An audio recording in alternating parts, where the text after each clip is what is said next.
नमस्कार प्रिय दर्शकों, आप सभी के सम्मुख एक बार पुनः उपस्थित हूँ जन्म कुंडली में बनने वाले एक महत्वपूर्ण योग को लेकर। और यह योग सुयोग नहीं बल्कि दुर्योग है और यह योग है काल सर्प योग। इस योग के बारे में आप सबने प्रायः सुना होगा और यह योग बनता है राहु केतु के द्वारा।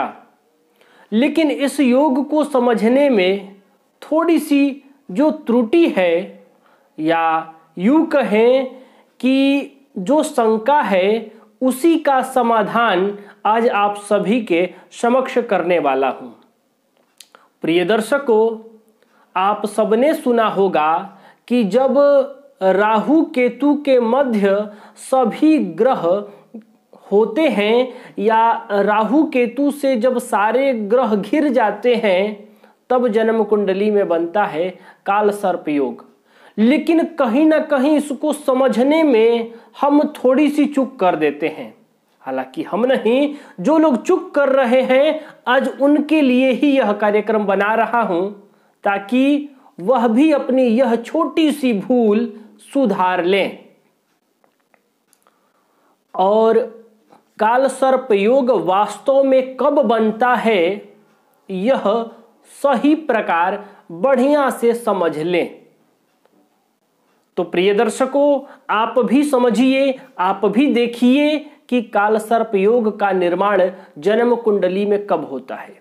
आपने सूत्र बहुत ही बढ़िया से सुना है, लेकिन शायद उस सूत्र को भली भांति समझ नहीं पाए।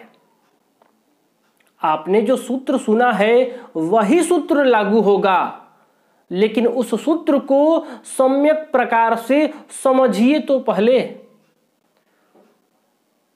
आपको जो सूत्र पता है वही सूत्र मैं भी बताने जा रहा हूं कि जब जन्म कुंडली में राहु केतु के मध्य सारे ग्रह हों तो जन्म कुंडली में बनता है काल सर्प योग। तो आपको यहां ध्यान रखना है कि मध्य का मतलब है मध्य, बीच। साथ यदि कोई ग्रह है तो उसको मध्य नहीं कहा जाएगा, यह आपको ध्यान रखना है। आपको बहुत विस्तार से समझाऊंगा, बताऊंगा, आपको जन्म कुंडली बनाकर भी समझाऊंगा। लेकिन आप इस विषय को समझें, इसमें जो शंका है, इसमें जो त्रुटि है, इसमें जो सूत्र को भली भांति हम समझ नहीं पाए हैं उसको समझें। तो राहु केतु के मध्य सारे ग्रह होने चाहिए। तो मध्य का मतलब क्या होता है? बीच, यानी राहु और केतु के बीच में ही सारे ग्रह हों। यदि राहु केतु के साथ कोई ग्रह है तो काल सर्प नहीं होगा, यह आपको ध्यान रखना है। और यदि कोई ग्रह राहु केतु के उस पार भी चला जाता है तो वह काल सर्प होगा ही नहीं, वह काल सर्प योग खंडित हो जाता है। एक हो तो आंशिक हो जाता है। लेकिन आज हम बात करेंगे पूर्ण काल सर्प योग के बारे में। तो जब राहु केतु के मध्य सारे ग्रह होते हैं, या आप यूं कहें कि राहु केतु के द्वारा जब सारे ग्रह घिर जाते हैं तब जन्म कुंडली में काल सर्प योग बनता है। तो सूत्र यही है, बस हम समझने में थोड़ी सी भूल कर गए। मैं नहीं, जो लोग समझने में यह भूल कर रहे हैं उनके लिए ही यह कार्यक्रम है। राहु केतु के मध्य सारे ग्रह हैं तो मध्य का मतलब होता है मध्य, यानी कि जन्म कुंडली में राहु जहां पर उपस्थित है उस भाव के अगले भाव से, उस भाव की गणना नहीं होगी, उससे अगले भाव से लेकर और जन्म कुंडली में केतु जहां पर उपस्थित है उस भाव से पहले के भाव तक, इसी को मध्य कहेंगे, इसी को बीच का भाव कहेंगे। एक तरफ वह भाव होगा जिस भाव में राहु बैठा है और एक तरफ वह भाव होगा जिस भाव में केतु बैठा है।